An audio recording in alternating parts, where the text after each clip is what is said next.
Eh bien, ce matin, on s'intéresse à deux sujets, justement. On s'intéresse à la fois à l'eau et à l'électricité ce matin. Donc, on va commencer avec l'eau. Voilà, à la tête de l'entreprise qui gère l'eau potable au Cameroun, notamment Camwater, se trouve un jeune.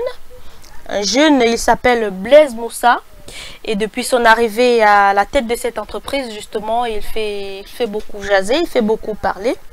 Voilà, Blaise Moussa officie depuis peu de temps seulement à la tête de la Camwater, mais son management semble porter beaucoup de fruits. L'info à chaud parle d'un recouvrement de 10 millions de francs CFA via une offensive antifraude à la Camwater. Alors, on se pose la question aujourd'hui. Pour toutes les structures publiques et même parapubliques au Cameroun, n'a-t-on pas simplement besoin de ce genre d'homme de poigne? En tout cas, le problème ne serait-il pas le management, Monsieur Diallo? Non, allons-y. Hein. Vous parliez tout à l'heure comme si c'était un pasteur. Je suis un citoyen. Je n'apporte pas la lumière, mais je viens de donner ma... Votre contribution justement nous éclaire. C'est une actualité. Et je fais partie de ceux qui pensent notamment que quelqu'un comme Moussa Ndioya n'invente pas la roue. Il faut comprendre. Quand vous deviez avoir 35 ans, quand vous êtes à 36 ans, vous n'êtes plus un jeune. C'est l'ONU qui le dit ainsi. Donc si Blaise Moussa est dans la quarantaine, il n'est plus un jeune. Il n'est plus jeune. Voilà. Donc... Mais certains disent que la jeunesse est juste... Non, ce n'est pas que certains disent. Vous savez que... 77 ans. Non, vous ne pouvez pas être jeune jusqu'à 77 ans. Vous ne pouvez pas être jeune à 40 ans quand même. Vous ne pouvez pas être jeune à plus de 35 ans. Donc, mettons ce timing-là comme ça. Si ce qu'on fait le matin, c'est d'éduquer les gens, il faut dire au Cameroun qu'on a passé beaucoup de temps à nous tromper. C'est-à-dire que vous voyez un père qui est accroché à un poste, il met un jogging, il court, il dit qu'il est jeune, il ne veut pas laisser la place aux autres qui sont derrière. Donc Blaise Moussa est déjà un grand adulte, il n'est plus dans la tranche de la jeunesse puisqu'il est dans la quarantaine.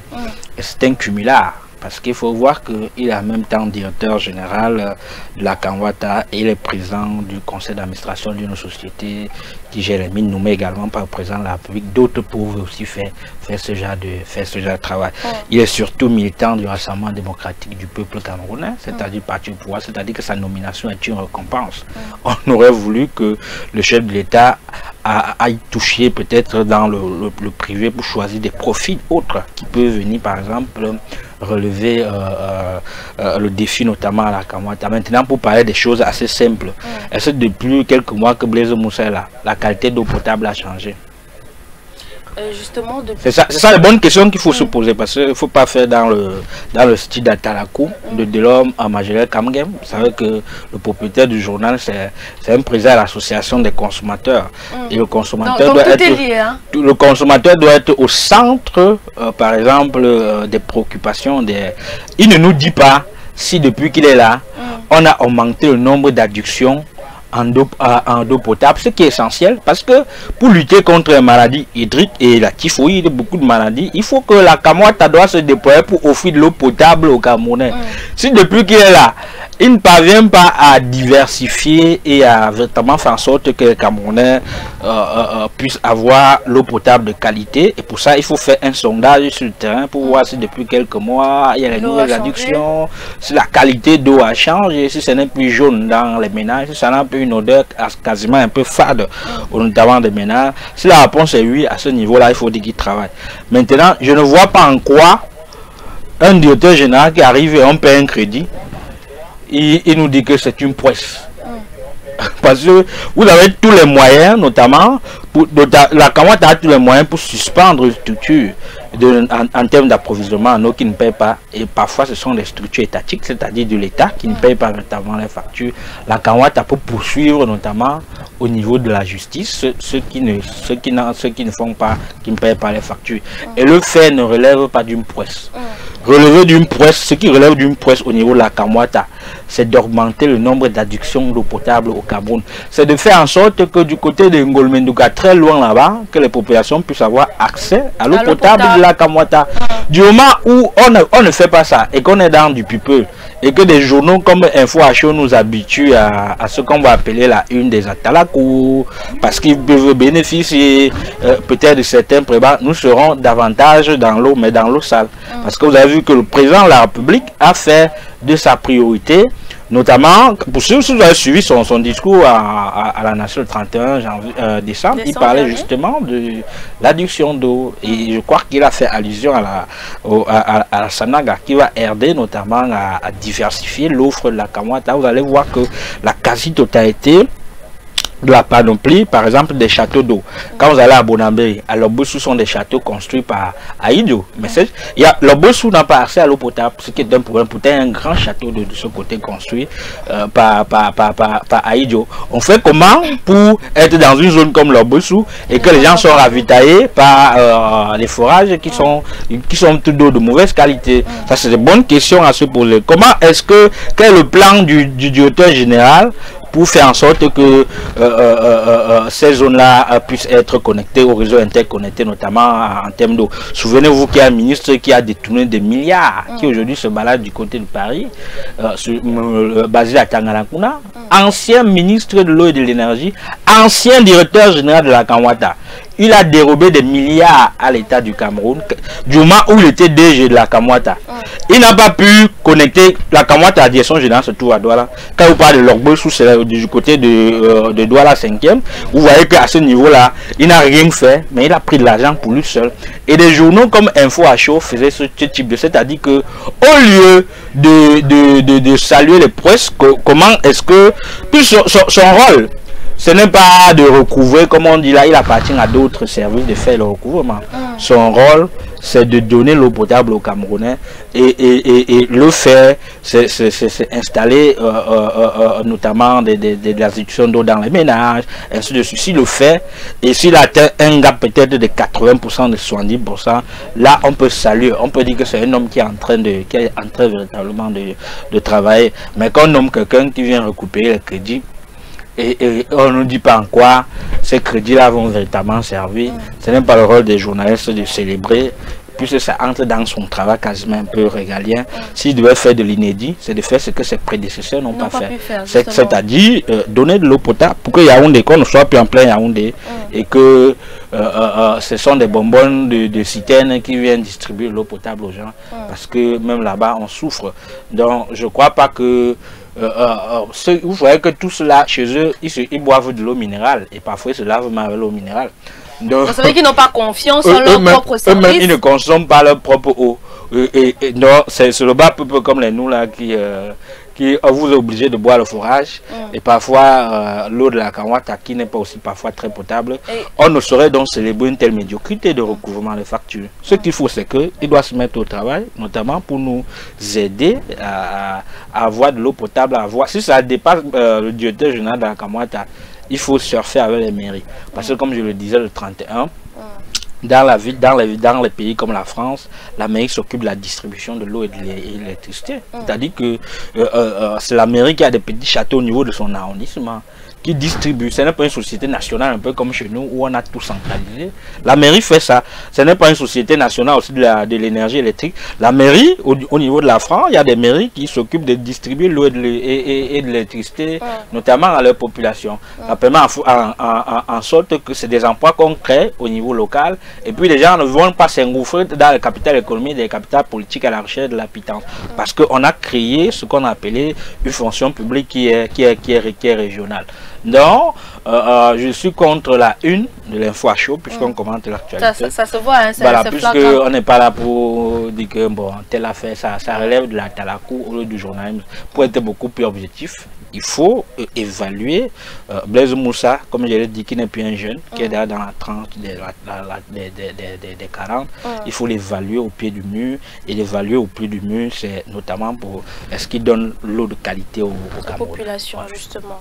On va quitter l'eau pour rester toujours dans l'énergie. On y va avec l'électricité. Monsieur Ndiaye, le quotidien Émergence parle de la hausse des tarifs d'électricité pour les consommateurs à moyenne tension. bon, un sujet un peu hermétique pour plus dans ce matin. On aimerait donc comprendre. Est-ce à dire que l'électricité devient plus chère pour les ménages uniquement et pas forcément pour les entreprises ou alors les services publics? Non, hier, on parlait plus des ménages, dont des entreprises, voilà, qui vont devoir payer encore plus cher. Mais le journal émergent nous dit ce matin qu'il y a aussi ces émergences, quoi. Oui, c'est émergent, justement. Il y a aussi les ménages qui ont subi, notamment 50 à 20 francs CFA. C'est très cher, c'est pas kilowatt. Parce que, figurez-vous que si avant, peut-être, vous consommiez 3000, et que les 3000, c'est peut-être 30 kilowatts, vous allez voir que si vous faites 50 fois 3000, vous allez voir le gap qui va s'augmenter au niveau de ces 3000 là.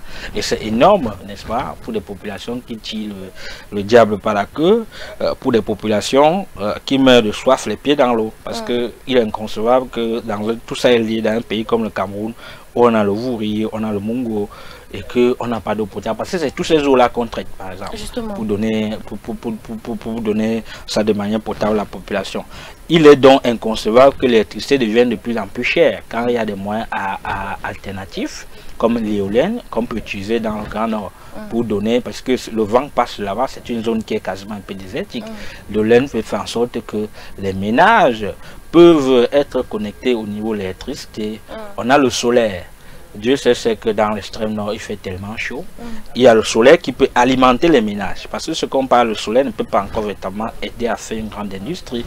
Mais le soleil peut aider à faire ce qu'on appelle l'électricité domestique. Il y a que certains secteurs où il faut que l'État décentralise.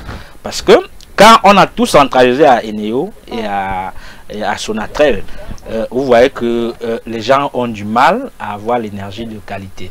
L'année 2022 a été marquée au Cameroun par, je crois que c'était 2021, parce qu'on a appelé le renouvellement également des organes de base au sein du Rassemblement démocratique du peuple camerounais. Et il me semble qu'il y a un ministre d'État qui a été bloqué dans une forêt du côté du sud. Et cette population bloquait le ministre qui était en costume dans la forêt parce qu'il allait installer un organe de base du Rassemblement démocratique du peuple camerounais. On a bloqué sa voiture, ils ont barricadé la route parce qu'ils attendent l'électricité depuis près de 28 ans. Voilà. Et on bloquait le ministre. Le ministre a dû faire des réunions. C'était des militants du Rassemblement démocratique du peuple camerounais qui le faisaient. Du côté du sud natal du président de la République, parce qu'il faut dire que le président de la République est originaire de Vormeka, qui est dans le sud. Comment comprendre que même sa propre région n'est pas interconnectée à l'électricité, et que dans cette région, il y a des ministres qui sortent de là, qui roulent avec les grosses langues prises, qu'on ne fabrique rien de toutes ces voitures-là, aucune pièce au niveau local, ces voitures consomment du carburant qui vient d'ailleurs, il est raffiné ailleurs, ils ne consomment pas le carburant camerounais. La quasi-totalité des costumes qu'eux portent viennent véritablement ailleurs, et ils vont évangéliser pour le RDPC en passant par la forêt avec ces gros voitures tout-terrain dans les zones où les moustiques mangent les gens, où il n'y a pas d'hôpitaux. Donc vous voyez que c'est tout cela qui a fait en sorte que la population a barricadé la route, surtout pour l'électricité. Or, dans ces zones que je parle là, il y a des mairies. Et si le gouvernement avait travaillé en symbiose avec ces mairies-là, en leur donnant l'opportunité d'offrir l'électricité à la population, il peut faire des partenariats avec des mairies à l'extérieur, comme ce qu'a fait le maire de Baganté, pour faire en sorte que quand vous allez à Baganté, vous voyez que l'éclairage public, c'est le solaire. C'est un partenariat venu d'ailleurs. Comment est-ce que dans ces zones-là, où on peut aussi utiliser le soleil, dans ces zones de forêt-là, pour notamment éclairer la population, l'État ne peut pas laisser l'opportunité aux mairies de faire cela.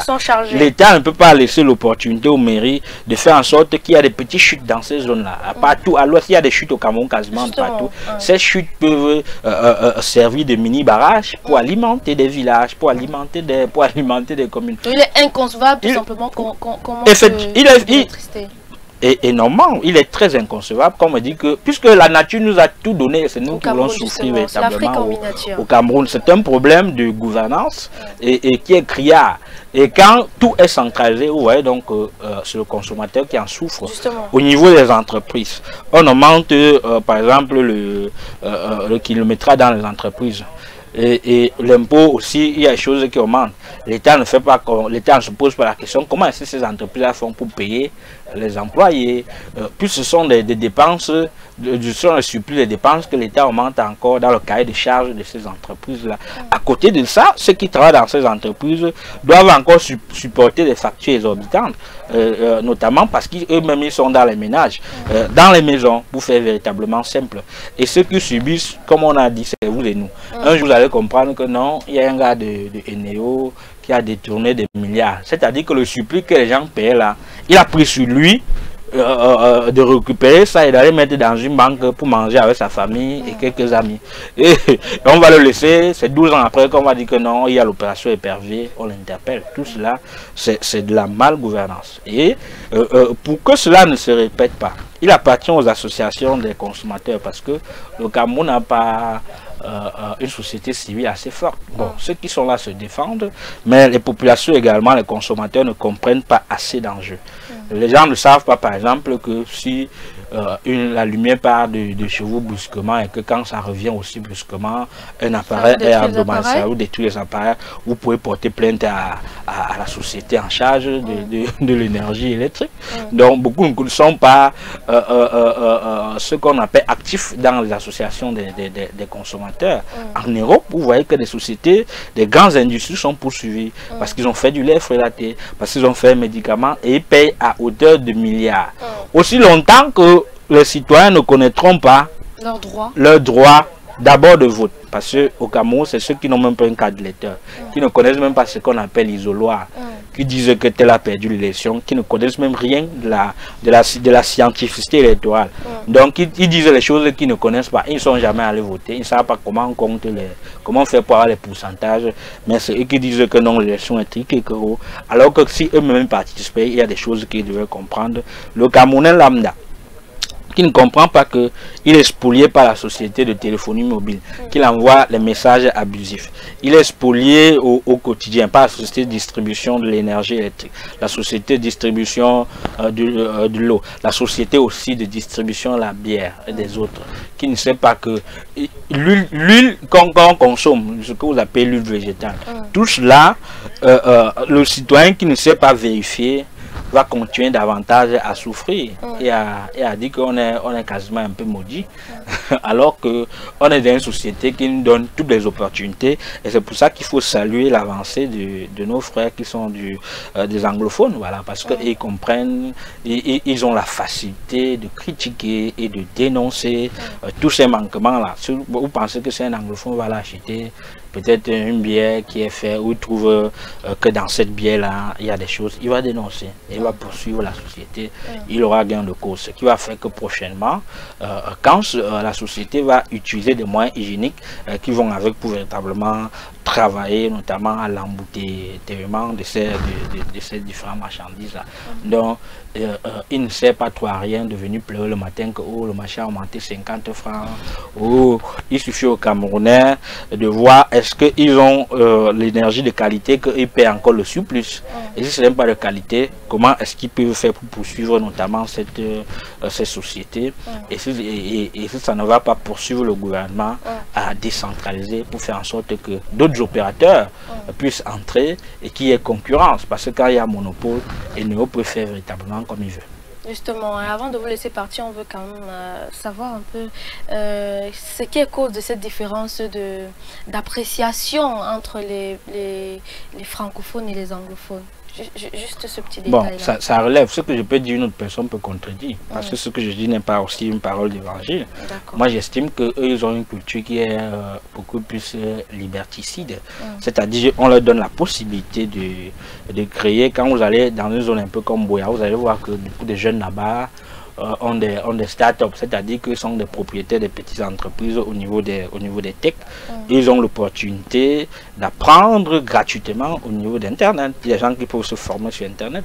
Les francophones vont plus passer le temps sur Internet à insulter tel est tribaliste, à dire que tel est voleur d'élection, à dire que tel est par exemple un collaborateur. Vous êtes francophone?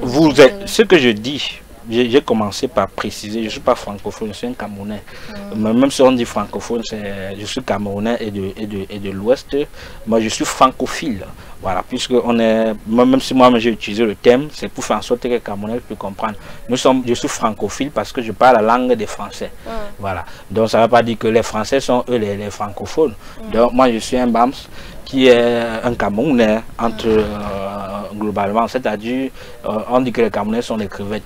C'est quelque chose bon, encore faudrait-il qu'il faut que les vrais gens soient élus à la tête de la nation pour changer quasiment toutes ces appellations. Mais nos frères qui ont une culture anglo-saxonne, c'est-à-dire du nord et du sud, que nous on appelle abusivement des anglophones, comme je suis en train de dire, ont une liberté de création. Vous allez voir que même si c'est à tort qu'on dit que beaucoup sont des hackers, c'est-à-dire font des choses sur les réseaux sociaux, l'État peut les utiliser autrement. C'est-à-dire que c'est parfois des gars qui n'ont pas beaucoup fréquenté, des gars qui n'ont pas le BPC, mais qui maîtrisent cette technologie au niveau d'Internet. J'ai seulement pris le gap d'Internet pour aller sous vous allez à Boya, vous allez voir que c'est un hop. Et que là-bas, beaucoup d'entreprises au niveau des TIC sont développées. Ils sont autodidactes. L'autodidacte, c'est que quand on te dit quelque chose, au lieu de passer le temps à discuter 1 heure, tu peux Google. Tu tapes Google pour voir si ces choses qu'on dit là, si c'est les avancées. Donc vous allez voir un gars qui a la culture française, il va passer discuter. Et non seulement quand il discute, il perd en énergie. L'âge avance, il se retrouve le lendemain. Alors qu'au moment où il perd en énergie, là, un gars là-bas du côté du nord-ouest, a évolué, a fait des recherches, il va pasticher, il va prendre un truc en ligne et il va essayer de faire le même modèle. Parce que dans le fond, on n'invente pas la roue. Les différents téléphones qu'on voit aujourd'hui, n'est pas ça appelle et ça reçoit. Mais vous allez voir qu'il y a différentes marques. N'importe qui vient peut-être avec des petites particularités, mais on copie ailleurs, puisqu'on n'invente pas véritablement la roue. D'accord, la différence elle est nette. Hein. Merci Monsieur Ndialo pour ce passage. Merci de vous être prêté encore à l'exercice ce matin. On vous souhaite très bonne journée. Oui, très bonne journée. Je vais surtout dire au Camerounais en 2023 qu'il faut éviter le culte de la diplômie. Aujourd'hui, tout est sur le net, il faut travailler et en étant aussi autonome, voilà. Parce que trop de littérature et de verbiage ne nous aide pas des fois assez. Il faut être beaucoup plus pragmatique aussi.